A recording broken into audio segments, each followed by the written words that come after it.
everyone, welcome back to my channel. In this video I'll be explaining you about one of the flow measuring devices known as pitot tube.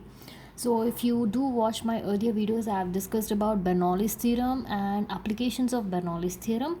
So we have three applications for Bernoulli's theorem in fluid mechanics. They are flow measuring devices, which is venturi meter, orifice meter and pitot tube. Out of which venturi meter and orifice meter are used for determining discharge of any liquid flowing through a pipe, whereas pitot tube is used for determining the velocity of a fluid flowing through a pipe or a open channel. Okay, so out of the three devices or three applications of Bernoulli's equation, venturi and orifice, two of them are used for determining discharge, whereas the third one, pitot tube, is used for determining the velocity only. Once you get the velocity using pitot tube, then you can calculate discharge using the formula A into V. Okay, now let's see what is pitot tube, what is the principle on which it works, and also what is the formula for calculating velocity using pitot tube.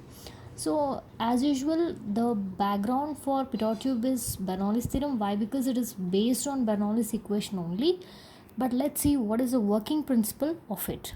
Okay, now, so pitot tube, as I've told you, it is the measuring device used for measuring velocity of flow at any point in a pipe or channel. You can calculate a velocity.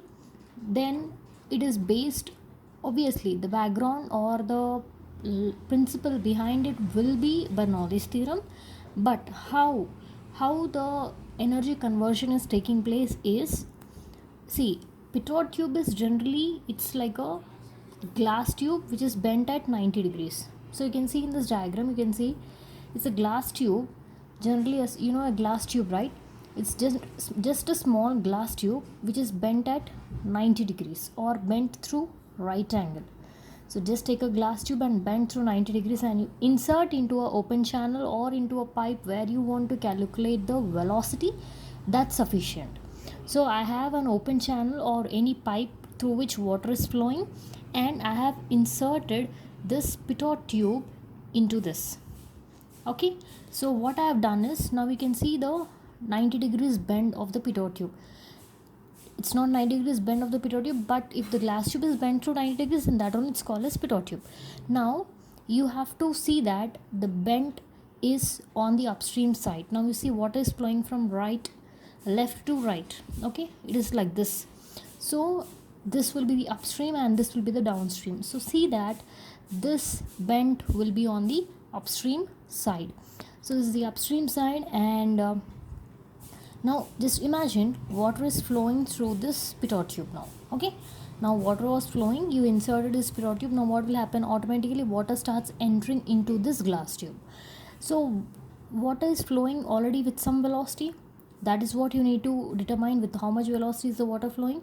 Now with some velocity means with some kinetic energy, the water is flowing into the glass tube, correct? What happened? Suddenly you have a bend here. So what will happen now? There is a bend, means something like an obstacle. It's not horizontal completely. You have suddenly a bend here. So what will happen now? Water with some kinetic energy entered into the glass tube, and suddenly there is an obstacle here. So now what will happen? This kinetic energy will come down to zero. Means, see, now suppose when you're running, when you find any obstacle in front of you, what will happen? You will try to hit it, or else you will try to slow down in order to overcome the obstacle, or in order to not hit the obstacle. So what will happen? You're slowing down means what? Your velocity is coming down to zero. Similarly, the water, when here there is an obstacle, since it can't move against gravity, here there is an obstacle exactly at the 90 degrees bend. So what will happen? The velocity should come down to zero. Means what is happening? The kinetic energy of the flowing fluid is getting reduced. But we have a law of conservation of energy. If you remember, law of conservation of energy states that energy can be neither created nor destroyed, but can be transformed from one form to the other. Now what is happening at this 90 degrees? The kinetic energy is coming down to zero. Means what? This kinetic energy should be transformed to some other energy. So what is some other energy? Pressure energy. So area is less, pressure will be more. So the kinetic energy of the flowing fluid will be converted into pressure energy, and with the help of that pressure, now the water will rise into the pitot tube. Okay, so whatever the rise of the water you can observe above the free water surface, this is your free water surface, whatever rise of water level you can observe in the pitot tube above the free water surface due to the conversion of kinetic energy to pressure energy, that rise of water level is sufficient for us to calculate the velocity. Clear? This is the principle behind pitot tube, conversion of kinetic energy to pressure energy. So that's what I've explained you here is completely I've written here. So it's based on the principle that if velocity at a point becomes zero, the pressure there is increased due to conversion of kinetic energy to pressure energy. That's at 90 degrees bend. And in simpler form, I already told you pitot tube is nothing but it is a glass tube which is bent at 90 degrees or at right angles. So the liquid will rise up in the tube due to the conversion of pressure energy, kinetic energy to pressure energy. And this velocity is determined. What is the principle of our pitot tube? What is the aim of the pitot tube? To determine the velocity. So this velocity is determined by this pressure liquid rise due to pressure energy above the free water surface or above the liquid surface. So for this, I already told you this is an application of Bernoulli's equation. So I will apply Bernoulli's theorem. For applying Bernoulli's theorem, I require two sections. So I'll consider two sections. Section 1 is exactly or just at the inlet of the pitot tube. I'm repeating, section 1 is at the inlet of the pitot tube and section 2 is at the 90 degrees bend. Okay, now you observe section 1 and 2 are at the same level, means they are horizontal. Okay, and then you have the 90 degrees bend. So now I'm taking section 1 at the inlet of the pitot tube and section 2 at the 90 degrees bend. So let P1 is the pressure intensity of liquid at the first section, V1 is the velocity of flow at the first section, next P2 is the pressure intensity at second section, and V2 is the velocity of flow at the second section. You observe H. How did this H come up? It is due to energy conversion from kinetic energy to pressure energy. This H is nothing but what you can tell us, you can say this as the height of the tube which is immersed inside the liquid. So you see how much this part got immersed, the vertical height immersed inside the liquid surface, and small h stands for rise of the liquid in the pitot tube or which is above the free liquid surface. Okay, clear? P1 is the pressure intensity at section 1, V1 is the velocity of flow at section 1, P2 is pressure intensity at section 2, V2 is velocity of flow at section 2. Capital H is the depth of the pitot tube which is immersed inside the free liquid surface. Means you can't see this small this capital H. Okay, small h is height of the liquid which is above the liquid surface, which you can see with your naked eye, and this small h only is sufficient for us to calculate velocity. That's what I've written here. Now I'll apply Bernoulli's equation on first section and second section. What is Bernoulli's equation? I'm assuming the fluid to be ideal, so I'll just put up ideal equation, Bernoulli's equation. So P1 by rho g plus V1 square by 2g plus Z1 equal to P2 by rho g plus V2 square by 2g plus Z2. So I've applied Bernoulli's equation. Now I need to substitute the values of all these terms. Now what does P1 by rho g stand for? P1 stands for pressure intensity at section 1. P1 by rho g stands for pressure head at section 1. So what is pressure head at section 1? Simply your capital H. Okay. Next, V1 square by 2g. Initially the water was flowing with some velocity V1, right? So V1 will exist. So V1 square by 2g plus, I already told you, section 1 and 2 are at same level. They are horizontal. Means Z1 will be equal to Z2. So these two terms will be nullified. So P1 by rho g is what? Pressure head at section 1. Means initially your tube is immersed inside the water surface, right? So obviously this H will exist.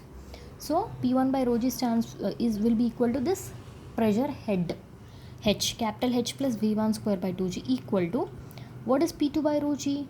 P2 by rho g is the pressure head after or else at the section 2. What is happening at section 2? I told you pressure energy is coming up. Why? Kinetic energy is completely becoming zero and increasing the pressure energy. So what is the total head now? Initially what was the head?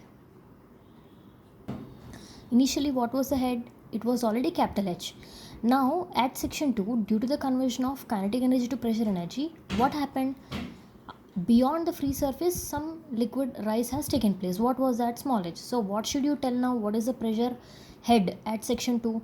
H plus h. Okay, so P2 by rho g will be h plus h. What is V2? I already told you at second section kinetic energy is becoming 0, means V2 will be 0. Already Z1 equal to Z2, it's cancelled. Right, so as I've told you, at section 1 and 2, Z1 equal to Z2. Why? Because both the sections are at the same level. V2 equal to 0. Why? At the second section, at the right angle only, the velocity is becoming 0, the kinetic energy is becoming 0, and it is getting converted into pressure energy. So V2 is 0. So P1 by rho g is pressure head at section 1, which is already h, means already the pipe is immersed into the water surface, means what? There is some depth h already existing. Then P2 by rho g is equal to h plus h. Why? Because already there was h immersed, but due to conversion of kinetic energy to pressure energy, small h has come into action, means beyond the free surface also you can observe the rise of water level. So total pressure head will be h plus h. Now let's substitute as I've told you. So P1 by rho g place, you have to substitute capital H. V1 square by 2g is equal to Z1 Z2 already got cancelled. P2 by rho g means H plus H, plus V2 square by 2g means V2 is 0, so that term will become 0. So finally again your H and H will get cancelled. We are left with V1 square by 2g equal to small h, V1 square equal to 2gh, so V1 is under root of 2gh. This is the formula through which you will be calculating velocity using a pitot tube. This formula is very familiar to you. You use it in equations of motion also. V equal to root 2gh, right? The same formula, V equal to root 2gh, where V is the velocity of flow, under root of 2 into g is acceleration due to gravity, which is 9.81 meter per second square, into small h stands for rise of liquid surface above the free liquid surface. Okay, rise of liquid above the free liquid surface in the pitot tube. And whatever the equation 1 you are seeing here is nothing but the theoretical velocity, but actual velocity will differ. So actual velocity is given by the formula V actual is equal to CV into root 2gh. So if you want to get actual velocity, you have to multiply the theoretical velocity with coefficient of velocity. So this is V theoretical and this is V actual. So V actual is CV root 2gh, where CV is coefficient of velocity of pitot tube. So clear? This is how you need to determine the velocity using a pitot tube. So remember these two equations, and in my next video I'll be showing how to solve numerical problems related to pitot tube, which is very important in competitive exam point of view and also in final exam point of view. Okay, so do wait for the next video where we'll discuss some important problems related to pitot tube. Okay, and one more important point. So here we are writing under root of 2gh, right? So if it is an open channel, then this small h, nothing but the rise of liquid surface or rise of liquid above the free surface you can observe with your naked eye h. The small h can be observed in an open channel, but in pipe flow you can't observe that h. So what we will do is we will connect a manometer to this. Okay, same as in venturimeter. If you remember, I told you at the throat and at the inlet we have two sections for venturimeter, and that will be connected to the U-tube manometer. Similarly, this end, whatever you can see at my pen, this end will be connected to a U-tube manometer, and once the water rises into it, you can see that in the U-tube manometer. And same formula whichever we have used for venturimeter, that is if you remember, I told you two cases. One is case one is when the liquid inside the pipe is having less specific gravity when compared to the liquid in the manometer. Means first case one examples are mercury and water. Means if water is flowing through the pipe and mercury is in the U-tube manometer, then I told you a formula x into sh by s0 minus 1. Similarly, I told you case 2 where the reverse happens. Means the liquid inside the pipe is having less specific gravity than the liquid in the manometer. Like examples are alcohol and mercury, like that. Okay, then I told you a formula x into SL by S 1 minus SL by S0. So like this same formulas you can use for pitot tube also. Means I mean to say the rise h, small h, is same everywhere in all the flow measuring devices. If it is given directly, you can substitute. If it is visible with your naked eye, you can check it. If you can't, then take the help of a manometer. So whether you take orifice meter, venturimeter or pitot tube, wherever you find that h will be the same. It will be the rise you can calculate using the help of a YouTube manometer. So clear?